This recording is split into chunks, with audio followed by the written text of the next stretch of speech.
Welcome to All Creatures Podcast. This is Chris. And I'm Angie.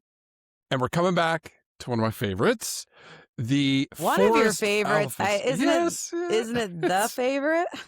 Well, no, because there's three species of elephant. I see. Semantics. Yeah. Okay. Yes. So the bush savanna elephant is probably my love. That's the elephant I'm dying to get out to Africa and see in the wild, much like you have. Then the forest elephant, its own species, and they really deserve their own podcast because they are critically endangered. There is a lot going on as they are steamrolled literally towards extinction. So I felt like we should revisit the elephants and really drill down on the forest elephant because they're really specialized. And like I said, maybe 80,000 left on the planet and really losing population quickly. Yeah, I mean, I just had to chime in there with a population decline of over 86% in the last 31 years. Like, you and I have been alive that long, just in our lifetime. So it's definitely important to talk about today. And yeah, get the word out there that everybody, of course, thinks of the iconic savanna or bush African elephant. Super big, very just impressive. I've been blessed to see them up close and personal several times in South Africa and in Zambia and also in Tanzania. A little too close, actually, in Zambia one time. A bull elephant, full must. Yeah. But I've never seen a forest elephant. I really didn't know that much about them until actually it was like a year or so ago. I interviewed Bertie Gregory from Animals Up Close with Disney Plus, and one of the episodes he went out there him and his team, I should say, getting incredible shots of forest elephants where they come into this clearing to do mud baths and to look for different minerals and salts. And his team was incredible. I won't give you all the details, but I did a whole interview with them, so check that one out, or check out the episode as well. But they built tents up in trees as a blind so they could film these elephants with all their high-tech equipment so they could like zoom in and like see their tears basically, and just lived in trees in tents very high up for days and weeks at a time. So impressive wildlife photography, cinematography, was it cinematography? Yep. Very impressive wildlife cinematography. Like, it was mind blowing. And that's where I really fell in love with the forest elephant and learned a lot about their plight and then also their uniqueness, right? Like this is the elusive cousin to the African savanna elephant, Chris's number one love. And so we just still don't know a lot about them. When I get to reproduction today, I'm going to be like, well, we know a few things and we're still learning a little bit more. Of course, a lot of their physiology is similar to the other species of elephants, and we're going to touch on that today. Elephants are just big and impressive and awesome. But the other thing to really shake loose is that these forest elephants have the slowest reproduction rate of all three species of elephants. And so we're shouting from the rooftops today, we have to conserve them now. They have a very, very slow reproduction rate. I'll talk all about that towards the end of the podcast. And so therefore, what we do now, saving them, will probably not be in effect for another 20 plus years. Yeah. So they're still being poached. 60% were poached in the last decade, and they only inhabit a quarter of their historic range. So please listen today. Please tell all your friends about the forest elephant and why we should care. That's a lot of fun. It involves poop, my favorite. So, well, I mean, there is some good news because some of the countries in Africa are waking up, but some of the others are not, where they probably will go extinct in those ranges, or they're close to extinction there. So we'll talk about that here in a second.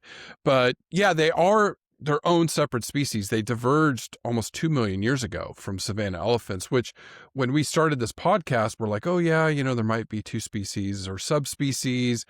there was still a little debate going on when we initially covered African elephants, but now today it's globally recognized. There are two separate species of African elephant and the Asian elephant. So those are the three species we have left today, and the savannas are doing better, or the bush elephants, they are doing better. There's a lot of protections in place for them. It's now these hot spots in the rainforests of Africa where these elephants are in danger. And so we'll discuss that a little bit today. But I think, Angie, just kicking it off is describing some of the differences. There are subtle differences Yeah, between the elephants. Yeah. yeah. I mean, especially since they're a whole different species, but a lot of it will actually be in size.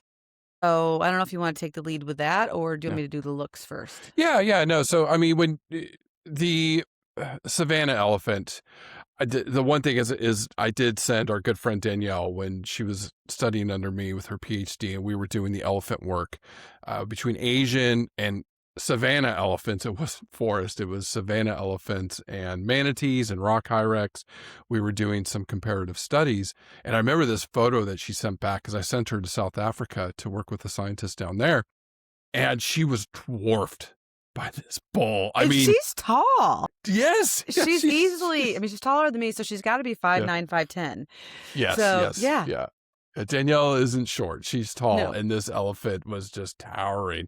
And she looked so scared. I remember she got back. She was like, Dr. Morton said, I was frightened.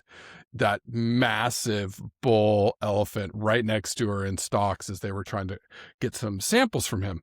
Absolutely, and I have been lucky Yeah. enough to go behind behind the scenes in a couple facilities under human care, and yes, of course, there was protective contacts, so bars between us, but they're massive. Yeah. I mean, Yeah. massive. Yeah. And I've been, and in that work, we were very close to Asian elephants, Right. standing right next to them. One in not protected contact in that photo of me on our website. Mm-hmm. But yeah, the talking about the size difference, massive. Savanna elephants can stand upwards of 4 meters or 13, 14 feet at the shoulder. So that's two of me on top of each other, just at the shoulder. Yeah. They weigh, up to 14,000 pounds, 15,000 pounds. That's like 6,500 kilograms. And the females are, just a little bit shorter and weigh a little bit less. So here you have these savanna elephants at, let's say, 13 feet, 4 meters at the shoulder. The forest elephant is about 3 meters at the shoulder or 10 feet, maybe 11 feet in some big bulls. So they are distinctively smaller. Then weights, when you look at them, 8,800 pounds or 4,000 kilograms. Savanna elephants, massive, but think about it. Think about their range. Don't have a lot of things to confine them that a forest or rainforest would with a forest elephant. So it would make sense that they would be smaller. Now, Asian elephants roughly can be the same size as forest elephants. It just depends. There's many subspecies of Asian elephants. So some are much bigger, some are much shorter, but they're about the size of the forest elephant. The savanna elephant is the giant of land mammals today. So Very much so that gives you an idea on sizes. Yeah. Yeah, and otherwise, just I think to an untrained eye, even to myself, if I think I could pass the quiz, I could definitely tell the difference between an African savanna elephant and a Asian elephant. That's easy. Oh yeah, easy. easy. Yeah. And I think now after studying for the past week or so, forest elephants and looking at a lot of pictures, that I could probably tell them apart, and of course experts can. But when to the average person, the African forest elephant has gray skin. The skin color can be a little yellow or reddish after wallowing in the mud or the mineral pits, but in general, gray skin. Their skin is sparsely covered with black coarse hair, which is about 0.8 to 8 inches long, depending on if it's the tip of the tail or the forehead or where it's at. But the hair is definitely longer at the tip of their tail. And the length of the forest elephant's tail varies between individuals from like half the height of the rump to almost touching the ground. So probably depends on age and sex and all of that. Now the ears, that's where the size and the ears is where I would really look to tell some differences. The ears of the forest elephant are more oval shaped and rounded. And when they come flat against their head too, they have like a really kind of cute, I don't know, like heart shape or something where the ears don't like where they lay flat and they don't quite meet. Whereas the savanna elephant's ears are still rounded but much more pointed. Mhm. Also, the trunk has two finger-like processes that help it get the food into its mouth and that kind of thing. And the other really big giveaway are the tusks. Yep. Yep. So the forest elephant's tusks are straighter and pointed downward. And where the savanna elephants curve outwards. And it probably has something to do with how they evolved, where they lived. Like in the forest, if you have tusks curving kind of outwards, you're going to get hooked on a tree, right? I mean, more often. I don't know if we have the answer to that, but they're definitely distinctly different. The other thing, too, to mention is that in the forest elephant, similar to the savanna elephant, both sexes have tusks. And they begin to grow when they're about 1 to 3 years old.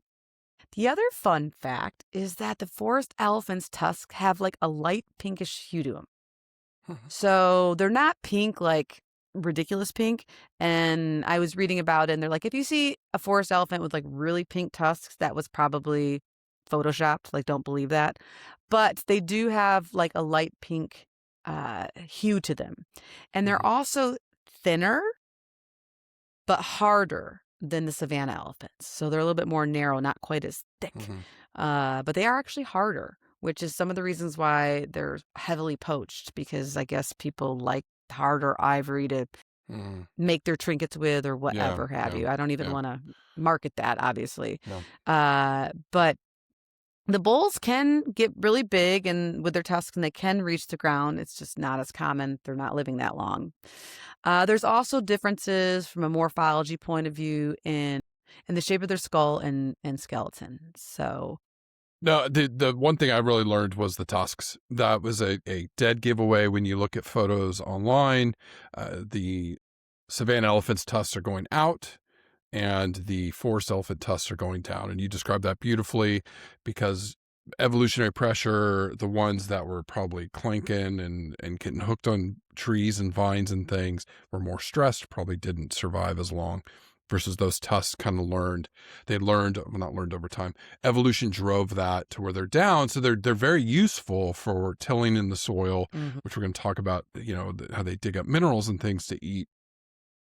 Whereas if they were outward, that would not help them as much, which is also interesting that the savanna elephants, and this might be happening with the forest elephants, we just probably don't have time to find out, that less ivory tusks are getting either a lot shorter or elephants are not growing tusks because all the great tuskers a lot of them have been poached. Yeah, you survive longer if you have little crappy tusks, basically. Yeah. Yeah, because they're not the ones getting shot. It's the ones with nice long ivory. And so they're not passing on their genetics. And the ones that are surviving are the ones with little tusks or no tusks. So when you said that, one of the things I was going to bring up today, and here's a little feel-good story about it, is how do you feel about ivory? Because you made a point. You were like, ugh, ick. Well, I grew up, I still remember on holiday or vacation with my parents, and I remember seeing this big, beautiful long tusk carved. And I was like, wow, that's so beautiful. Wow, that's from an elephant. Wow, that's so cool as a kid. Now today, we talk about ivory and it's ick, gross. It makes my skin crawl. Yeah, nobody. I mean, that's a cultural shift that has happened over the last few decades. So that Same is thing with like a fur coat, right? Like that was so stylish in the roaring 20s and even probably my grandparents or something. But now it's like ick. Yeah. Totally no, in the 80s, 1980s and 70s, I'm sure people were wearing fur. I mean, people were still wearing fur in the 90s, but now it's like, no, like that's been a cultural shift. So that bodes well for them. But again, that is still, there's other pressures too. It's not Of just course. poaching. Poaching's a big one, but there's other pressures. When we look at the range, and Angie mentioned this in the beginning, used to range in the lower part of Western Africa, the horn that kind of sticks out, right? So Cameroon, or some of those places, Equatorial Guinea, those portions of Africa, then they would roam all the way into the Congo. So Central Africa, that is that really thick rainforest. Yes, and I have not been, and Yeah. it's Yes. on my bucket list for sure. Yes. Well, so the Democratic Republic of the Congo, I know the interview I had with Daniela Chusid. She, incredible. This was pre-COVID. She was over there, tracking forest elephants, doing conservation work. And then I know during COVID, when I spoke to her last, she was locked in the U.S. and couldn't get over there. But I know she's been out again because Yeah, I've I've been following definitely her on social. So, yeah. heard an interview with her not too long ago. So yeah, Yeah. She's a rock star, fighting hard for total these rock. elephants. So that's one country, but then you have the Republic of the Congo. That's the big one. That one's not quite safe to go to. Okay, so forest elephants today. Gabon is their stronghold. That is where a lot of them are, and there is a lot of good conservation ongoing in Gabon. Oh, that is where the forest elephants are holding on tight. There is still some in the Republic of the Congo, Central African Republic, very fragmented, small populations. There's a push. We'll talk about an organization, ZSL, at the end of the podcast. They're doing work in Cameroon because Cameroon does have a good population. It's just the protections aren't as strong as they could be. So there's a big push there. Democratic Republic of Congo, that's again where Daniela was Dr. Daniela was, and then Ivory Coast, Ghana, and Liberia does have some of those remnant populations. That's that western portion of Africa where there is some there. But, you're not going to find them in the savannas. You're not going to find them in the grasslands. They're all in the forests or swampy forests or just Humid, on the outskirts. tropical, yeah. Dense forests. Mm-hmm. So it reminds me of the pygmy hippo that we did many years ago. And they, in that part of Africa, there's a population just hanging on. And some of these countries are protecting them, but on the outskirts, these other countries, for whatever reason, maybe political instability, some civil wars ongoing, these animals don't have as much protection. So it's good to see in Gabon that there is protections for them. Again, if you want to go see forest elephants, you can look at ecotourism in that part of Africa. Now, one of the things about these elephants is they're critical. And I know we talked about this with the bush elephants or the savanna. The story, we did this years and years and years ago, probably 2018, one of our first podcasts. I talked about Alan Savory, who in the 1960s and early 70s, they pushed to cull 40,000 elephants in Zimbabwe because of desertification. He convinced the government that it was the elephants' fault, that they were destroying the landscape, pushing over the trees. We had too many elephants. Yes, but that's part of their ecological role. And when they removed those elephants, the desertification intensified and sped up. And then he scrambled back and said, oh my gosh, we need elephants again. And they imported elephants to bring them back because they are so important. They are ecological engineers. And we've talked quite about that, but we haven't looked at it from the forest elephant perspective. Yes. I'm so glad to talk about this today. No. My slide is titled Ecosystem Role. Yay, poop. Yep, it's critical. Yeah. So we'll talk a lot about the forest elephant's diet when we get to nutrition, but generally speaking, it's dominated by fruit. So forest elephants play a crucial role in dispersing many tree and fruit species, particularly the seeds of large trees, which have a high carbon content, which Chris will talk about why he cares, or another reason to care. I found this so fascinating, Chris. Several different researchers and experts Consider the forest elephant a mega gardener of the forest. Because not only do they have this huge diet dominated by seeds and seed distribution and things like this, but the seeds that pass through the elephant's gut germinate faster. So you can basically think about it. This is where my yay poop comes in, is basically each dung pile of a forest elephant is like a carefully prepared nursery bed for the next generation of forest trees. And a lot of people out there listening, I know, love to do a little bit of gardening, whether it's in raised garden beds or in pots in their windowsill or in a full grown, like proper backyard. So the forest elephant is doing that with every pile of poop, and they produce a lot of poop, right? And they travel a lot. So there was one study I found super cool, based on 855 piles of poop or dung. It was estimated that the African forest elephant dispersed a daily mean of about 350 large seeds per 1 kilometer squared or 0.4 square Mm-hmm. miles of at Mm-hmm. least 73 tree species. Wow. And then these large seeds, they would transport about 5 kilometers or 3 miles. So it's incredible. And then I won't get into all the different types of trees because, I mean, it's a lot. But Mm-hmm. of 14 of the 18 megafauna tree species that depend on the dissemination of the African forest elephant's poop throughout the wild, including mango, 14 of them will not survive without forest elephants. Yeah. 14 of the 18 megafauna, Mm-hmm. huge trees that are known to be common in those areas. So it may sound harsh, but when an African forest elephant is killed or poached, it's not just one animal that you're losing. It's thousands and thousands of seeds that will never be planted in tree species that'll slowly vanish. So really, really important. And I don't know, I have goosebumps just even thinking about this mega gardener role that they have in the forest. Well, and then all those species that depend on the dung. So dung beetles, which is on our list. I want to get to them this year. It's Yes. but And the go ahead.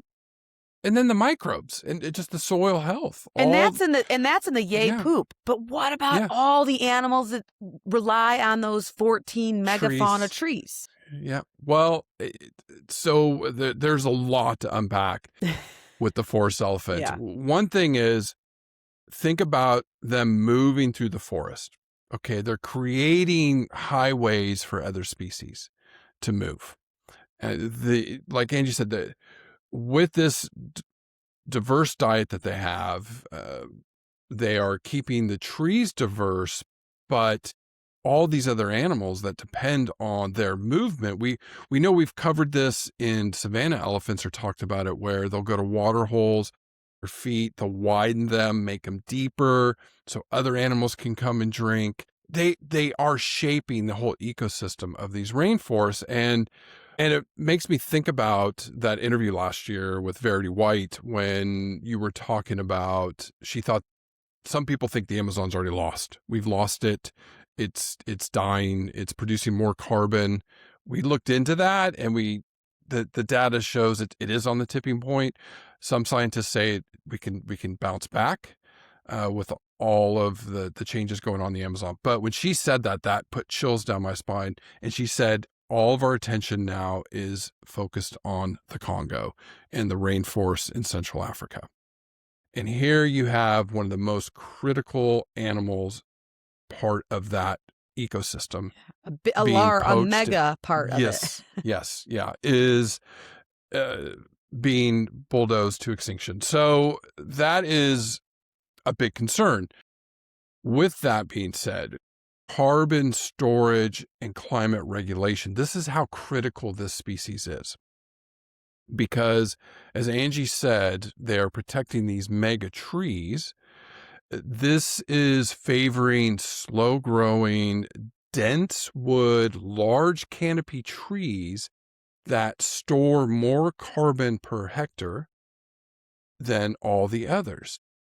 So there has actually been studies, and I went and looked these studies up. Here's one, and this was in Nature, published just a few years ago, titled "Carbon Stocks in Central Africa Forests Enhanced by Elephant Disturbance." Meaning the elephants going in there, doing what they do, engineering, knocking over smaller trees, Open. pooping out the seeds of these big hardwood trees. That actually has a direct impact on carbon sequestration in these rainforests. They're important. There's another study. This was in Ecological Economics. The value of endangered forest elephants to local communities in a transboundary conservation landscape. That again, these elephants, where they are, where they exist, where they're foraging, where they're doing their daily activity, more carbon sequestered there than other parts of the forest where they don't exist. So there's a direct link to forest elephants and the health of this rainforest ecosystem. So again, this is why we care about this species. This is why this species is so critical. This is why we need to scream, like Angie said from the beginning, on the rooftops. We need to protect them. Because if they disappear and where and the forests that they inhabit, right? Like the whole thing needs to be protected. Yeah, I mean that's of course that's part of it. We protect them, we protect their ecosystem. Then all those animals. That's how we talk about umbrella species. I know there needs to be like carbon animals. credits where you just buy that land and or you rent it or you support them that way, so that people. I don't know. I'm just thinking out loud for somebody with a young, brilliant mind to figure out how to, because it's so valuable. Like. It's yeah. I mean, well, it impacts us all. It impacts all of us. I mean, exactly. Last year, just this is January 2026. We record this. News articles coming out just this week. New Zealand last year was the hottest year on record, and we know that. We know it's getting hotter and hotter and hotter. The climate is getting warmer. That's a fact. It's you just everybody. I mean, you can't deny it anymore. We know it's happening, and we need to expand these forests and protect them. And this is man-made, right? This is not just like a huge geological climate normal change. cycle. No. Right, a big cycle. This is in the past, 100, 200 years. No, and in history, there's been cooling because volcanoes have erupted and more meteorites hitting things or whatever. Yeah. Well, and the dinosaurs. But I mean, there's been periods of drastic climate change that would settle after a couple of years. But now we have decades of data that said, it's getting warmer and carbon's increasing in the atmosphere. I mean, duh. So, anyways. The forest elephant decline. I like your scientific consensus. Duh. But it's just leave it at that. But it really is. I mean, it really is. It's so silly. The whole argument is so silly. But I don't know. I mean, that's the thing. It's all about money, right? When it's not about the money, it's about the money. So how do we put a value? I mean, I don't know. Some economic person could put a value of a hectare of these forests and then just buy them or rent them from the people. The richest people in the world, not to get into politics, but the richest people in the world are planning for a climate catastrophe. They are. You just have to look through what the news is saying. And I mean, down here in New Zealand, like, there's a few billionaires that have bunkers in the South Island that think they're going to survive. They are planning for it, the people that have all the money. It's the people that don't, the everyday Jack and Jill that live in Australia. Australia's cooking, massive wildfires again kicking up. The poor peoples in South America, in Africa, in Asia that don't have air conditioning, that can't escape the heat. Those are the people that are going to suffer, not the people that control or pull the purse strings or control what we consume. Social media, I mean, we could go all day about this. I mean, I think all of us are so frustrated. With politics, and so I'll just leave it there. Yes. Get back to the forest elephants because it does impact them. Yeah, of course. And there is a groundswell. There is good stuff coming. But let's talk about their decline real quick. Before the 1900, they were abundant but unseen. There wasn't a lot of They do hide exploitation. very well. They're hard to find. And they usually they honestly do population counts even right now in this modern day with their dung. Yeah. So with the poop. Well, early half of the 20th century is when the decline started. The colonial powers, Europeans, spade a spade, they were in there, they were poaching them, they were hunting them. Uh, the exploitation of the Congo and the rainforest really didn't accelerate until the last 20, 30 years. Yeah, And yeah. that's where we see this large scale poaching, more people in their territory, mining I was rare gonna say it's earth the mining and minerals, the stupid rare oil earths. Yeah. exploitation. So ivory trafficking picked up. That where you say in Kenya, ivory poaching's gone way down. Well, to make that up, they just shifted over to the Congo and some of these other parts of Africa where there wasn't as much protection. So while the bush elephants were doing better, populations are going up, less poaching, forest elephants were taking the hit for the team. And now that we recognize in the last 15 years, 10, 15 years, that there's two distinct species, and then IUCN has said they're critically endangered, a lot of attention's starting to be paid to them where they need it. Now, just to leave this with some good stuff.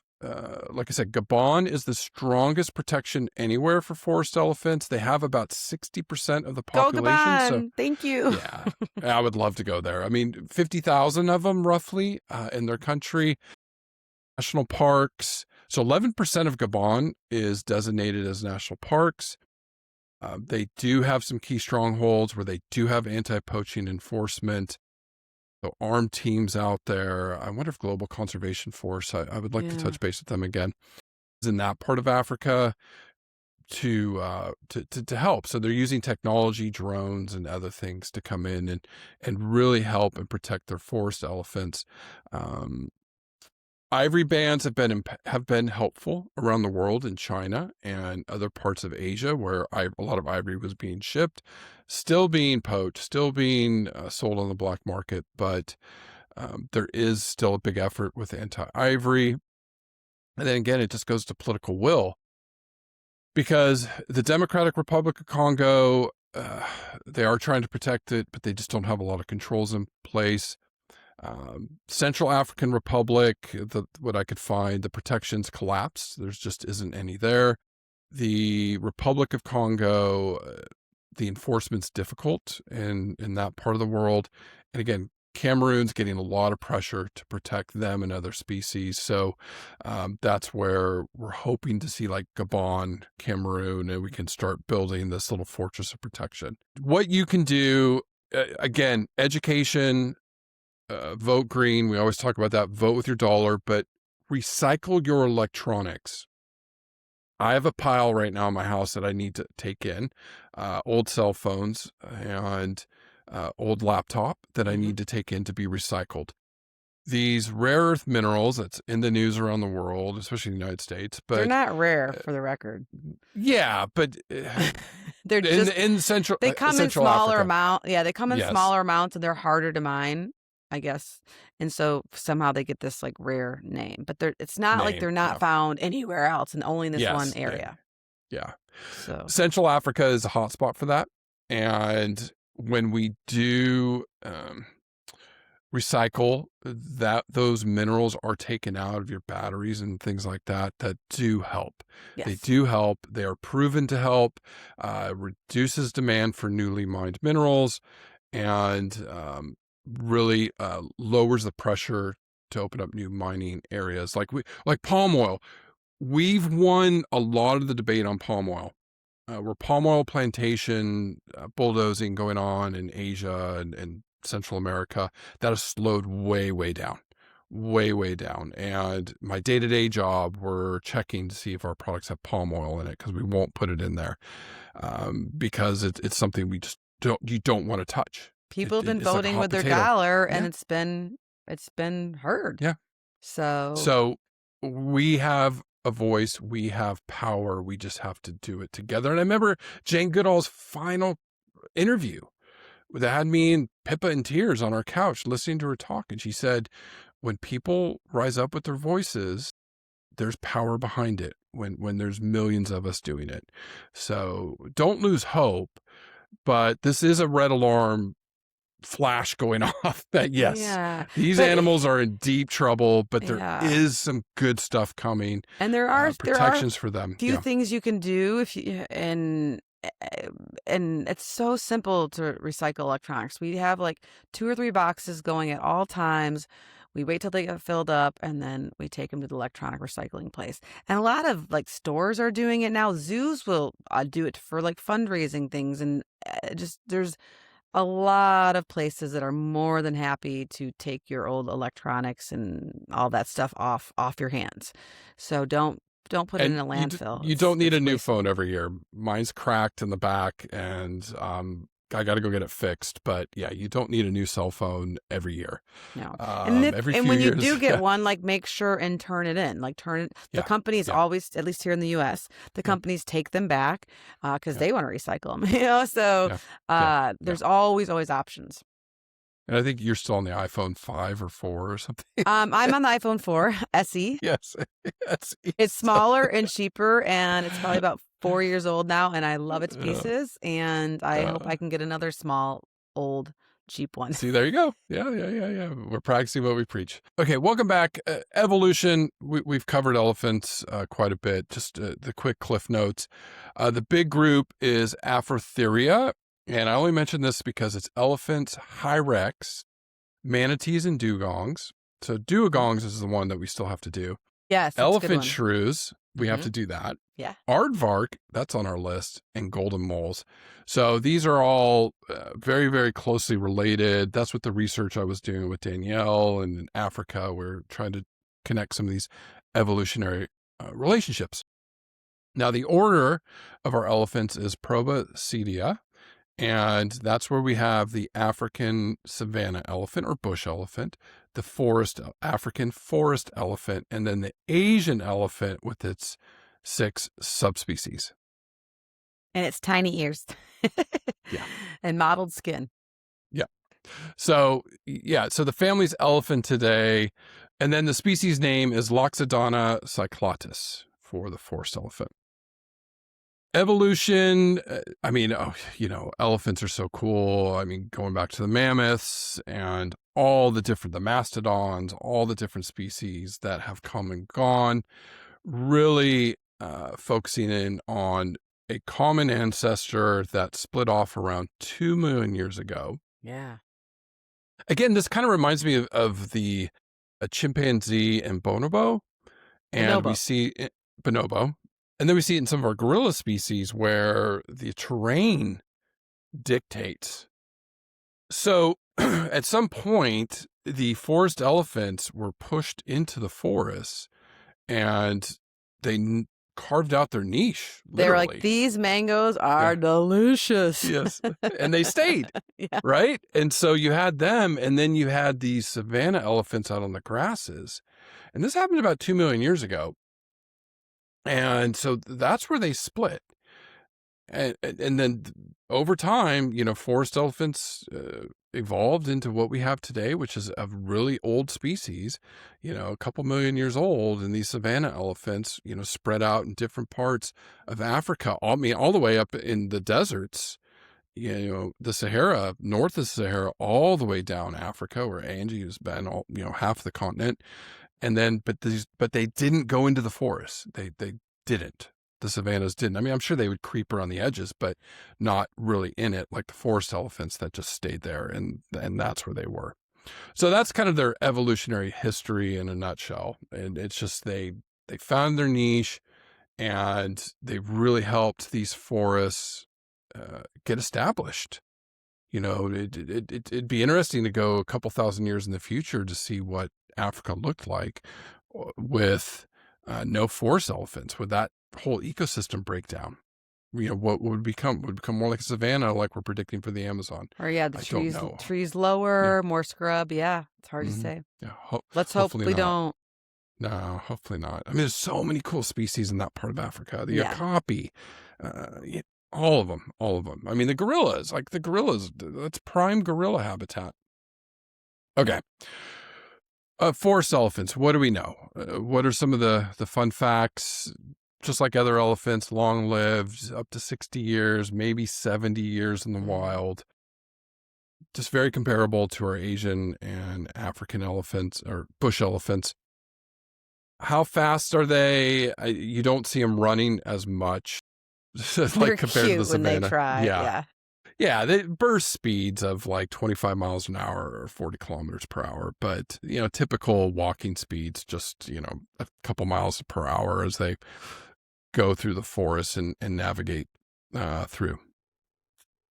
So when I was exploring some fun physiological facts about the forest elephant, there's not a lot reported about them because in general, they hide very well. They're very elusive and researchers don't follow them around the forest. It's impossible. Like I said, a lot of times they have these encampments, whether it's in trees or like a blind, where they will watch their behavior when they're either in like the mud wallows and or looking for minerals. So they're in an open area. So there's not that many trees around, similar to savanna elephants, because they're pretty easy to observe.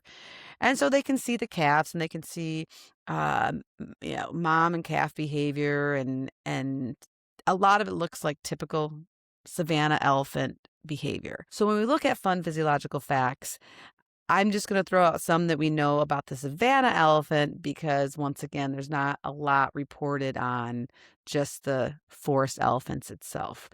We do know that, of course, the wrinkly skin of both the forest and the savanna elephant and all those crevices in it are important for evaporative cooling. It helps them lose up to about 75% of their body heat, which is really important when they are in this hot, humid climate, or especially when they're in these large wallow areas where there's no canopy or tree cover. The calves, of course, too, are very prone to sunburn, kind of like my children. So probably similar to me chasing around my 4-year-old trying to get it on his trying, Mm-hmm. note with the trying to get on his face and his arms and all of that. Forest elephant moms are known to basically dust their calves constantly when they're in these open areas where, once again, researchers do spend a lot of time observing them. But in general, some other fun, just elephant facts is their trunk, right? So an elephant's trunk has no bones, but it's got about 40,000 muscles. So they can pick up, I know it's cliche, but a single peanut. And they can also suck up to 2 gallons of water like a hose. And of course, they trumpet. So we'll talk more about their vocalizations when we get to behavior. Uh, they do have the big ears. Once again, the forest elephant's ears are going to be smaller in size and rounder in shape than their savanna cousins. But the giant ears, of course, they're archaic for them and they're super cute, but they basically act like radiator fans with a blood vessel network that helps cool the body up to about 10 degrees, or can help the body Mm-hmm. drop about 10 degrees Fahrenheit when they're flapping them. So it's almost like a built-in air conditioner, which once again is very helpful in the hot, humid jungle. And elephants in general actually walk on their tippy toes with fat padded heels, which helps them distribute all of the weight. And it also helps them sense some of these seismic rumbles that we're learning about in our bush elephants, from which are vibrations in the ground from several miles away. So that's pretty Mm-hmm. cool. And once again, that's been more studied in the savanna elephants, not so much in the forest elephants, because once again, they just don't really study them that much. But they presume they had the similar capability to do that. And elephants, unlike us humans or the horse, which we talked about last week, elephants do not have sweat glands. So they cool off with those ears and with those wrinkles, but they also do a lot of mud baths, which helps cool them off. And that's, once again, oftentimes that's where the researchers or the wildlife filming crew will park themselves near these wallows to basically watch them when they're doing mud baths and cooling off. Well, I love how you mentioned them feeling or hearing through their legs. I remember a couple years ago, we interviewed Bob Poole with Secrets Mhm. of the Elephants, Yeah, that's a fun one. wonderful cinematography filmmaker. And that was an exciting interview. But I remember his sister. I was like a big geeky fan of his sister, who I read her research many years ago.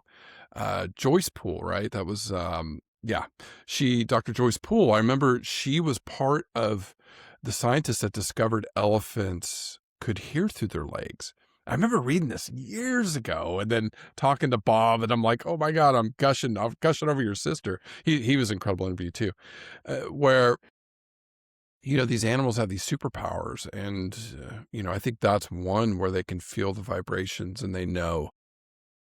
So, yeah, incredible stuff. I mean, elephants are just Yeah. amazing. Well, and then my last little fun fact, I just learned this actually. I don't think we covered it last time we talked about elephants, but in general, elephants have 6 set of molars, where we have like two, or what you're born with, and then you replace them. Elephants have 6 set of molars over a lifetime, and each one slides forward kind of like a conveyor belt to help them grind their hundreds of pounds of daily vegetation. So Yeah. they Yeah. have 6 sets, which that would be cool to look at that skull. Because I love when I take my kids to the dentist, because they do x-rays now like every other time. And when they're little, you can see both sets of teeth in the x-ray. Yep. And it's so Yep. cool to me. I'm Yeah. not, obviously Yeah. I'm a nerd, but I mean, I'd want to see an elephant one of those when they're younger, right? That'd be so cool. Yeah. No, you do. Yeah. Skeletons or their skulls, or that's where like the Cyclops came from, because they're just so Yeah. iconic when you look at them and you look at their teeth and those grinding teeth. Now, I will say forest elephant skulls are longer and narrower Yes. than the savanna elephants. Yeah, they're Savanna big, elephants very broad. broad, which is it's just Once again, interesting. you don't want that head to get trapped in between the trees. Everything about the forest elephant is to be narrower. They're narrower. Those downward facing tusks are important because they do move things with it. They drill into the soil to get at minerals. They eat quite a bit of, like sodium and other things, and those other trace minerals in the clay.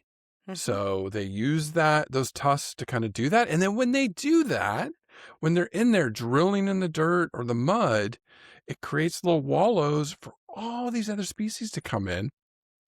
I saw this on social media like last month. I think it was in South America, but this gentleman, he was a birder. He went and built a pool in the middle of the jungle, and he had a time-lapse camera, and you saw all these different animals. And I'm sure people listening might have seen this. All these different animals come and drink from that water. Lots of birds doing bird baths, drinking.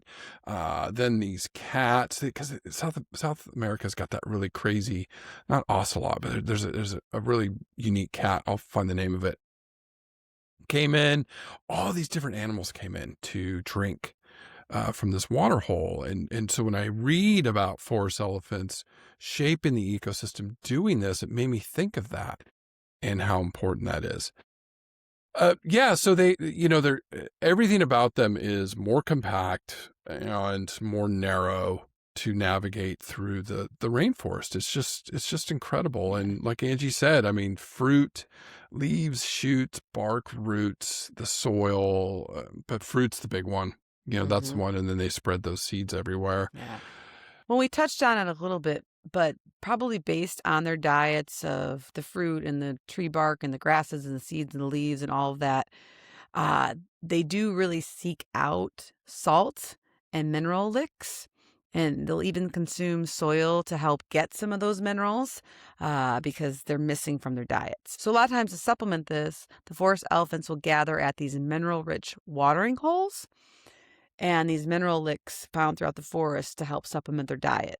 And once again, that the researchers and people that are studying them and filming them will sometimes capitalize on that because they know that that's where they'll come, because it's such an essential part of their diet.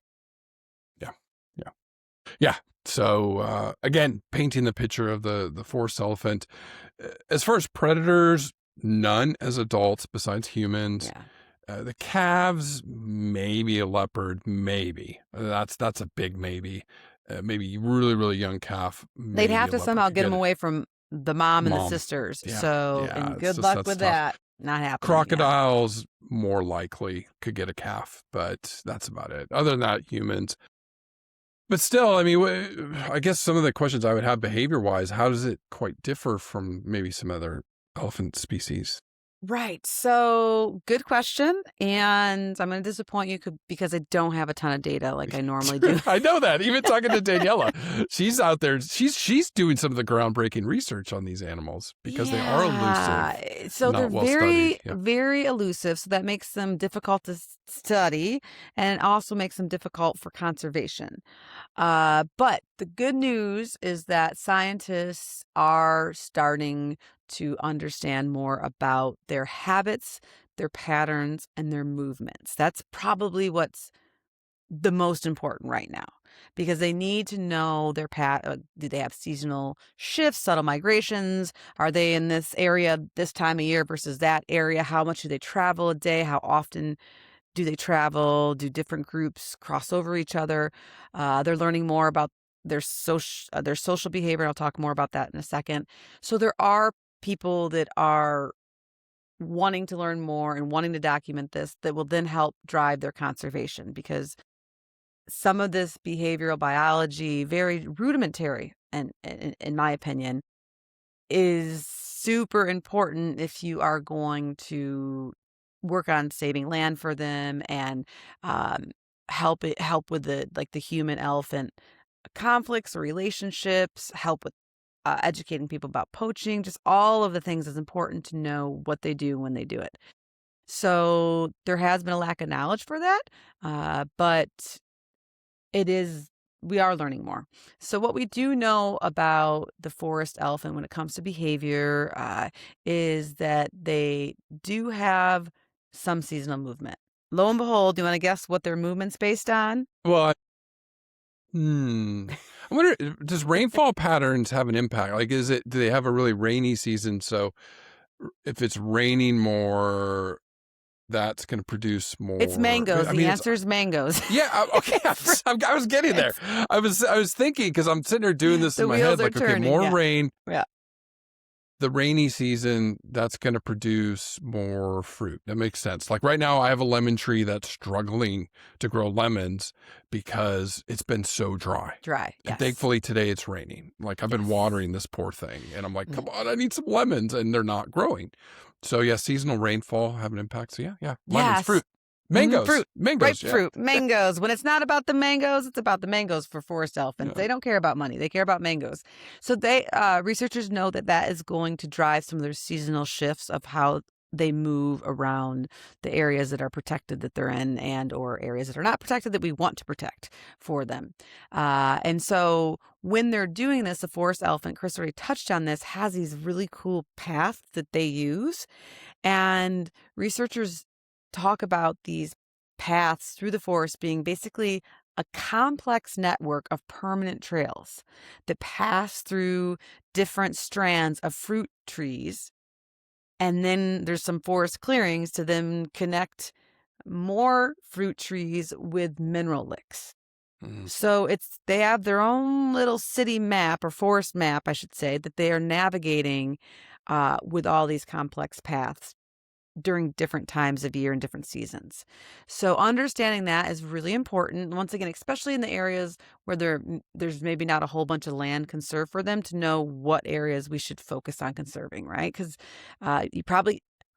you and I are tree huggers. We wish we could conserve all of it, but that's not the way the real world works. So the researchers collecting this data really help drive conservation efforts when they learn more about their patterns and their movements.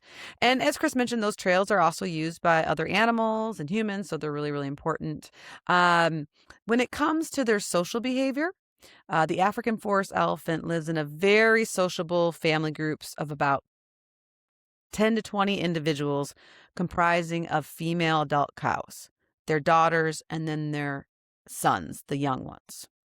So the family members are very much in it together. The family members act as a team to move around, to find food, and then they also all help look after the calves.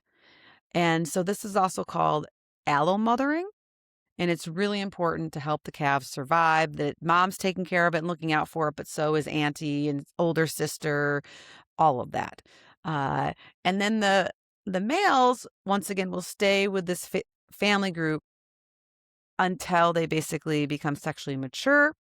And when that happens, they will separate from their family and form these loose bachelor groups for a short time, but they basically usually stay alone.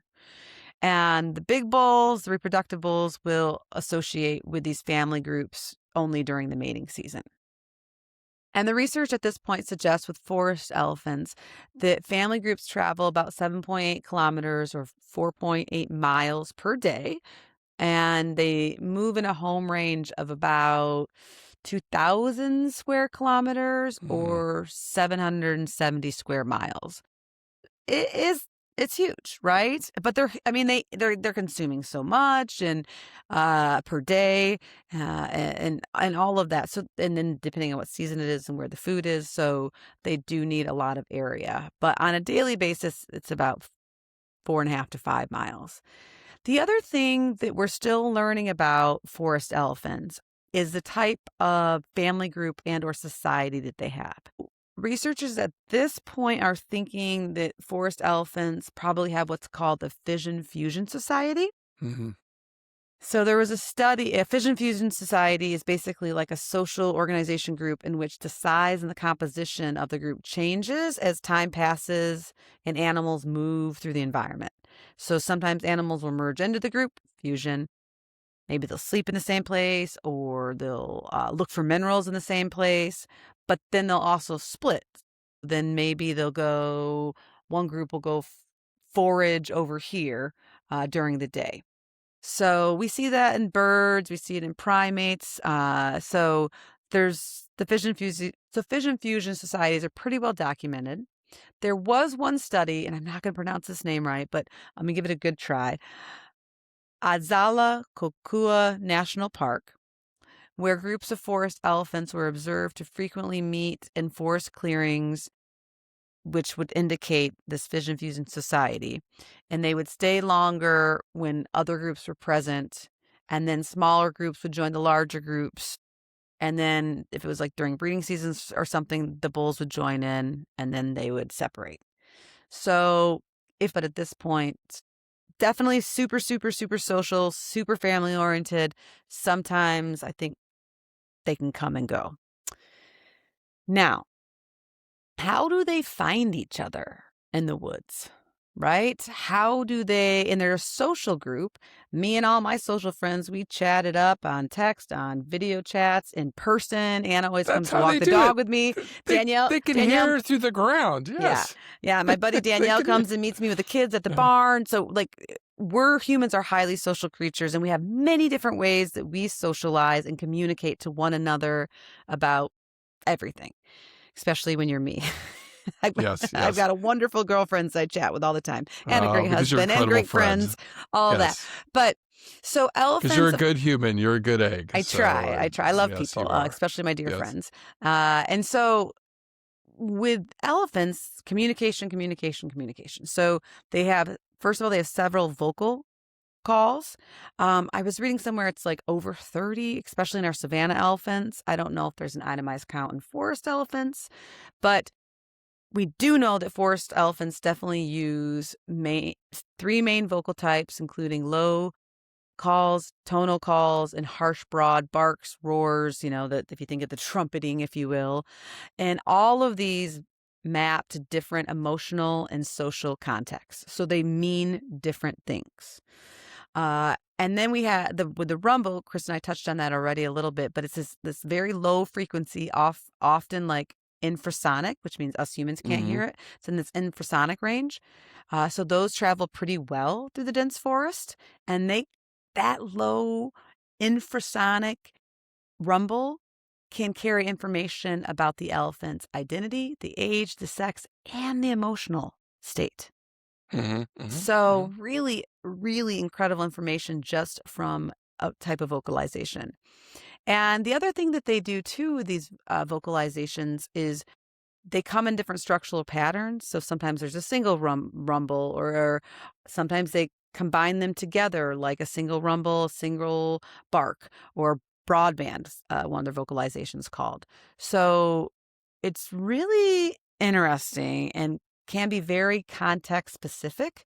And it makes me want to think about the language language or those other things that we've Mhm. talked about. Obviously, once again, we know less about the forest elephants than we do the savanna or the Asians. But I think with AI, we're going to be learning more how to decode their Yeah. communication skills and see if there is a type of language or syntax even, where that's where basically there's syllables going on, if you will, that kind of thing. So just really, really fascinating. And in general, if we compare our forest elephants to our savanna elephants, at this point, researchers think that African forest elephants do have a little bit simpler social structure and they're smaller groups. Maybe it's because it's in their forest. Who knows? Maybe we haven't studied them enough, right? But it's still really deep social interactions and ways to communicate Mhm. all of the information. They're going to communicate differently if they're male, if they're female, if they're younger, if they're older. There was a really cool study about impacts of humans on forest elephants. Mhm. So this was in Nature, and forest elephants reduced their vocal activity after hearing gunshots, which showing that poaching noise can quite literally quiet down the forest, so they're hiding from people, which is Yep. sad, but also shows They're that so smart. Elephants are so smart. so they remember so much and like they go back and they grieve. That's they know where the bones of one of their relatives are and how to get there, and then they'll stay there for a few hours, put the bone. Now this is savanna elephants. I'm listening to you and I'm wondering it because I'm so excited about it because the bonobos and chimpanzees, those are such different behaviors. Bonobos are the hippies of the They're the 1960s and make lovers. love, Make yeah, love, not not war. war. And the chimpanzees are like warfare, War, ah. I will kill you. Yes, Even they if you're in are. my own family. Yes, they They're are. like Game of Thrones. Game of Bless their hearts. Thrones. I It love is. chimpanzees, but yes. Then you go across the stream and it's like, some kid's little They're like fantasy they're show. like, yeah, It's they're just, they're singing Bob Marley and just yeah, relaxing. Yeah. they are. They are. It's just so different. So I imagine we're going to find out a lot of differences Sure. with the forest elephants and savannah. It's just going to be Yeah. really, And of course, Elephant Intelligent. I've read a lot of books about it. It's mm, so fascinating to me. These large megafauna herbivores and how intelligent they are with their memories and their mirror tests and all of the things. And we don't have that specific mhm, data on the forest elephants that I could find. But what they do know is the forest elephants show the sophisticated vocal combinations. So that's really intelligent, obviously, and very social. They know that forest elephants maintain, of course, these long-term social bonds, but also these mental maps through the forest. Like it's one mhm. thing not to bust on savanna elephants. It's one thing to like look over the horizon and be like, "Oh, that rock is where I find X, Y, and Z," Still, a rock's a rock. But yeah, I get it. I get it. or a mountain or something like that. If it's some kind of Yeah, visual thing. But I mean, for these forest elephants, yeah, I mean, if anybody's ever yeah. done any kind of trekking through a rainforest or a jungle or a regular like everything looks the same, right? After Oh, once you get in there. true story. During COVID, when the rest of the world was in lockdown, I'm in New Zealand and I was doing bird watching by myself. I went up this mountain and I forgot what bird it was. It was one of the small little songbirds. And I was up and I looked around and I had my bins out and I turned around and I knew I was going up the mountain, but for a minute I was so disoriented, I didn't know what was up and down, and I Yeah. freaked out. I was like, I literally had to sit down and calm myself and go, okay. Because I was in a kind of a flat area and I couldn't really tell where the incline was anymore. Yeah. And it was one of those moments in my life where I was like, okay, this is why you don't go. And the parking lot was 20 minutes away, or I wasn't in the deep forest of New Zealand, but still, I was like, okay, I think this is the last time I go hiking up a mountain by myself because I got Yeah. lost like really That's quick. probably just So general imagine general good it. advice for every listener out there. Yeah, but You swim with a friend, you hike with a yeah, friend, yes. all that. Surf with a friend. Yeah, Yes. but I'm just saying, anybody that's been through woods and you get turned around real Yes. quick, it's scary. So It is. It's frightening. Exactly. Yeah. These forest elephants have exceptional spatial memory, right? They're using some kind of internal maps to help navigate these large, complex landscapes, right? And huge areas that they cover. So, and they're adjusting to them as like human pressures are like bombarding them from every direction, and they're adjusting and figuring it out and changing their map a little bit so that they don't bump into X, Y, and Z. So extremely intelligent. They Researchers believe that intragenerational learning is really critical for forest elephants and savanna elephants as well. But these matriarchs are really important to keep around. They act as a repository for ecological knowledge. They pass on migration routes, safe corridors. So really important for the younger herd members to know this. So yeah, once again, I think when Chris and I cover the forest elephant again years from now, we'll know more specifics about their intelligence, but just the take home message is that the forest elephant has a ton of behavioral flexibility, problem solving, rapidly adjusting these strategies to avoid miners and all these things, and then know where to find the fruit, right? And what time of year to find the fruit Yeah. on which path and all of this. So I mean, I think that's one of their, besides being an amazing elephant and awesome, but I think that's my superpower for the week for the forest elephant is how incredibly intelligent they are to do that navigation. So Yeah. Yeah.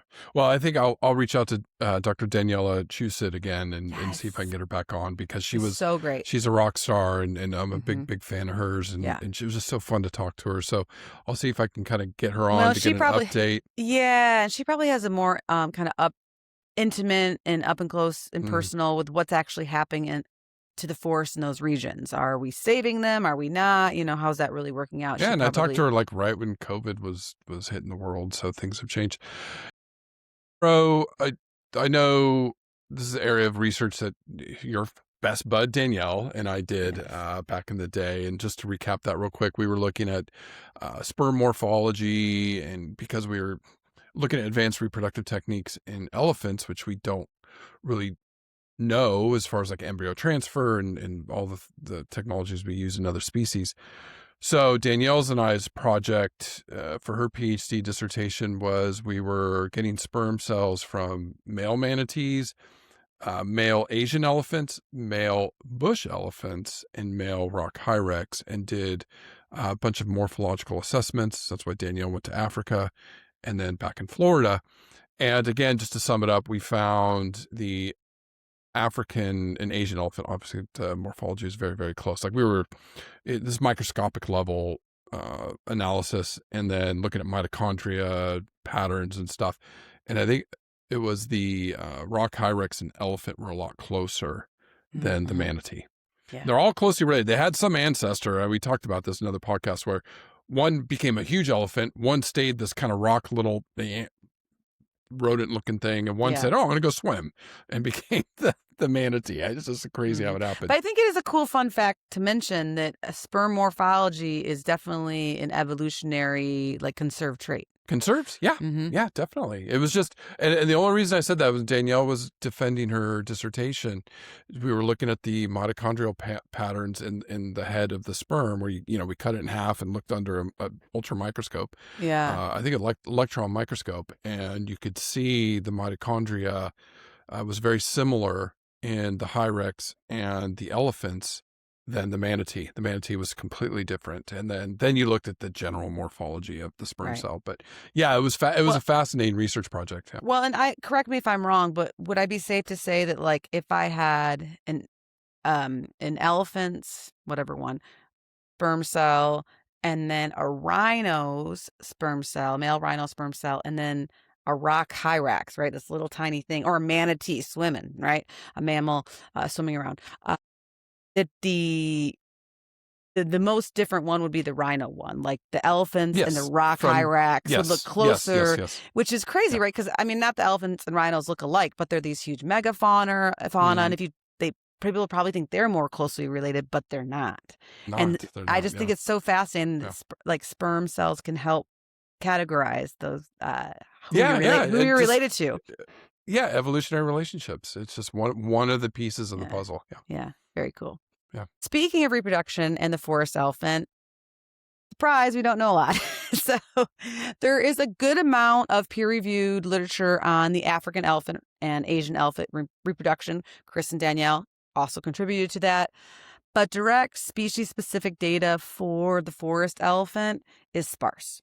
So most reproductive parameters are inferred on their African savanna bush cousin before the species split, like Chris said, about 2 million years ago.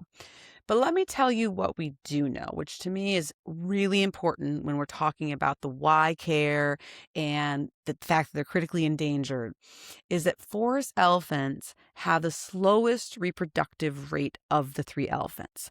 Well, what does that mean? Okay, so in general, forest elephants do not sexually mature, the females, right? Because those are the ones producing the babies, until they are about 23 years old, which is old, Mhm. especially compared to the African elephant. So when we look at the African elephant, average female will reach sexual maturity and start producing calves when she's about 10 to 12 years old.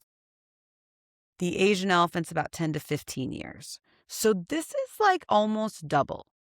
It takes the female a lot longer to mature. And males as well, too. Males are always a wild card because a lot of them can produce sperm, but don't actually have the maturity, age, status, all of that know-how to breed until they're older anyways. But the females, of course, are the ones carrying the calves. And with the forest elephant, it's not till they're about 23 years old. So imagine poaching like a 21-year-old female elephant. It's just a waste. It's just so awful. It's so It's awful. it's so awful. And researchers don't exactly know why they have this like slower sexual maturity. It probably has something to do with resources in the forest, or nutrients that they're getting or not getting and things like this. But at any rate, that's what we do know. And then when we look at when a female a female forest elephant does get pregnant, the gestation rate is about similar, 2 years. So in our savanna elephants, it's about 22 months. And our forest elephant, it's about anywhere from 22 to 24 months, depending on the rains and the nutrients and all of that. So a long time, right? So now you're 23 years old, you finally get pregnant, and then you carry the calf for 2 years, Two if you're lucky, if years. there's not like a, Mhm. miscarriage or something like Yeah, yeah. that. And then you have the calf. Um, and now you're 25. And then the calf, bless their hearts, they're the cutest things ever. And you can see them in some of these wonderful documentaries like Up Close with Bertie Gregory, and on Disney Plus. And so you can see them and they're super cute. But those little stinkers stick with mom. They don't wean. The forest elephant's calves don't wean like completely until Mm. they're about 6.5 years old. Yeah. It's a long, That's a long and long, long, long time. time. That's a Huge big commitment, investment. huge Huge investment. investment. So now Yeah. imagine if one of those something happens to like Yeah. one of those babies gets caught in like a, human wildlife conflict or snare or something like that for poaching, right? They're trying to poach the ones with the tusks, but they accidentally grab a like 5-year-old baby. Well, it's like that's a waste. Now, to compare it to our savanna elephants, their cousin, savanna elephants, please don't, if you're out there listening, savanna elephant fans, it's Chris's favorite animal. I'm a fan of it too. I'm not busting on them. They have a huge maternal Yeah. input Yeah. Yeah. as well. So they're pregnant for 22 months. And just to give it numbers to compare it to, a savanna elephant's calf doesn't wean until they're about 3.5 years old. So also a pretty big commitment as well. But no, I mean, the forest elephants is almost double, which makes sense because I guess if we're doing like repro math, girl math, their sexual maturity time is almost double as well. So huge, huge parenting investment. Of course, the females and the kind of the family group is doing most of it. The bull, at this point, to our knowledge, doesn't have a ton of parenting influence. Also, males are very, very important, though. They have to find the females in this dense jungle and all of that, and have the the generational know-how to do that as well. Yeah. I think, that's the thing, is the male calves stay with the mom for 6.5 years as well, till they Hmm. can really Hmm. understand the ways of the forest and how to get around and Yeah. find the fruit and find the other. How do you find the other elephants? Yeah. I mean, if Yep. Yep. somebody, Chris, if somebody dropped me and you off in the middle of Ocala National Forest, we would not find each other. I love you No. to death. I can't. You could I even can't. call my name and I would not be able to find you. No. Right? No. No. So I can't hear it through my feet. Nope. you can't. Or you can't smell my poop and be like, oh, she's this No, many. thanks. I'll run So away. Yeah. these guys are incredible with what they do. And they've been doing it for 1,000,000 years. And for whatever reason, they evolved to have this very slow generational interval. But it's also important that we recognize that as some of our ways to try to conserve them and to really pay attention now, because whatever we're doing now probably won't change much for another like 20 plus years. So listeners, I want to leave you with this really important statistic, if you will. If poaching the forest elephant stopped today, like 100%, which is we Mm. want it to, but it's not happening. But if it stopped 100% today, there is no more of it. Scientists say it would take 81 years, Mhm. 81 years to reverse the 62% decline that's happened in the last decade or two. Yeah. Yeah. Just to go back to where we were. Mhm. So it's really, really important that we do everything we can to save every forest elephant so that they can get to be 21 as a female to reproduce, and a male too. Like I said, Mhm.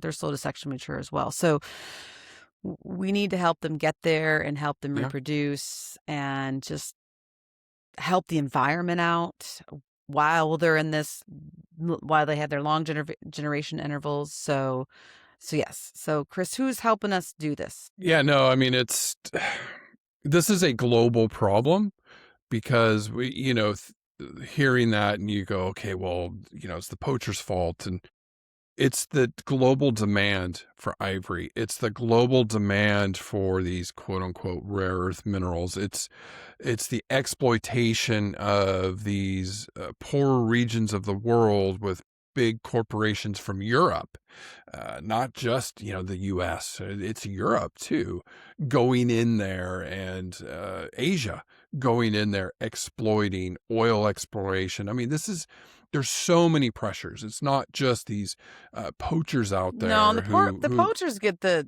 short. they get like $5. Yeah, they And get the short end of yeah, the stick. I mean, I always yeah. liken it to, and I've traveled to, Africa several times and talked to many people. We've interviewed several people on the podcast, but I always think about it like if I was hired by my government to do a job and they were paying me and everything was going swimmingly, and then they just said, "Hey, we're not going to be able to pay you for about 8 months. Like, keep working, keep doing your thing, but we're not going to pay you, but we'll pay you when we can," and all this and that. I mean, and then somebody walked by, flashing a $100 bill of American dollars or something and being like, "Hey, you want to do this for me?" I mean, I would do it to feed my family, and I'm the biggest Yeah, yeah. animal lover in the world.